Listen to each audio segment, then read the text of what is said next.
are starting a new series called The Ancient Future, Practicing the Way of Jesus. Stand at the crossroads and look. Ask for the ancient paths. Ask where the good way is and walk in it, and you will find rest for your souls. He says, hey, you're at a crossroads, and there's only two paths in front of you. One of those paths is the modern way of this world. It is the way of comfort and convenience and pleasure. This is the path of least resistance and personal happiness. And it is really easy to get on, and it is really hard to get off. But in the end, it leads to destruction.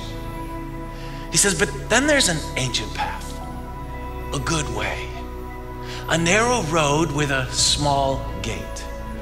And this path whispers out to you, come, and you will find rest for your souls.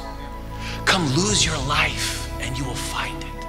Come be a servant, and you'll be great. Come die, that you might live.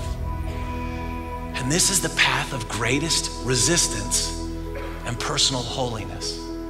And this path is really hard to get on, and it's really easy to get off, but this is the path of life. It's two roads. We create a third road. There's no third road. There's the modern road of this world. There's the ancient path of Jesus. There is not I'm a lukewarm Christian road. It doesn't exist.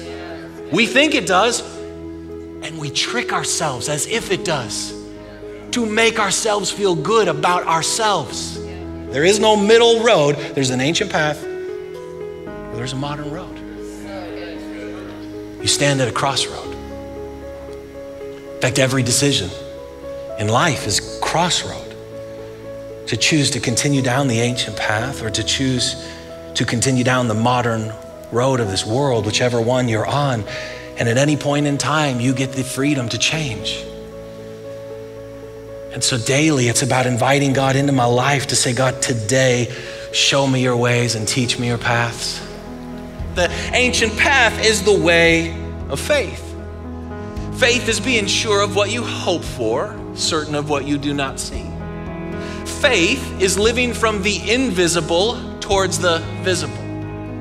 Faith is anchored in the character and the nature of God. Faith is being more focused on the superior realities of the kingdom than the inferior realities of this world. Faith is willing to follow and trust God for the results. Faith is the belief in the goodness of God in the midst of our circumstances, in spite of our circumstances.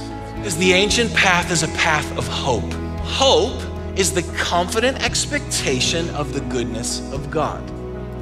Hope is the joyful anticipation of the goodness of God. Hope is the belief that God's kingdom has come and more of it is coming. Hope is the belief that God is good and that God is good to me. Prayer is the way of the ancient path. Prayer is about talking to God and giving him our desires and our pains and our burdens and our concerns and our worries, and then God gives us his burdens and his passions and his desires and his life. It's in prayer where his ways become our ways, and his thoughts become our thoughts, and his passions become our passions, and his life becomes our life. Prayer is primarily about enjoying God. See, radical generosity is the ancient path. You see, what Jesus is telling us is that money is supposed to be a tool and God is supposed to be our treasure. That we're supposed to use money as a tool to seek after God, our treasure, and use it for the good of others and the glory of God. The problem is for a lot of us is we see money as our treasure and God as our tool. And the only way to break free from the love of money is to live a life of radical generosity and choose to seek after God with everything that you've got. And one of the ways of Jesus on this ancient path is a lifestyle of passionate mission. You see, the church doesn't have a mission. The mission has a church. God didn't create a church and then say, what should I do with them? I know, let's make them busy with a mission. He had a mission. And so he birthed the church to walk out that mission. You see, this entire series could be summarized in this. This is a series of lordship. It's a series of obedience. It's a series of whom and what are you going to trust, and whom or what are you going to choose? Because literally every one of these two paths, it's a choice, and you make a decision of your life, and only you get to choose for you which way you want to go. And what becomes normal and acceptable, what becomes the way that you live your life.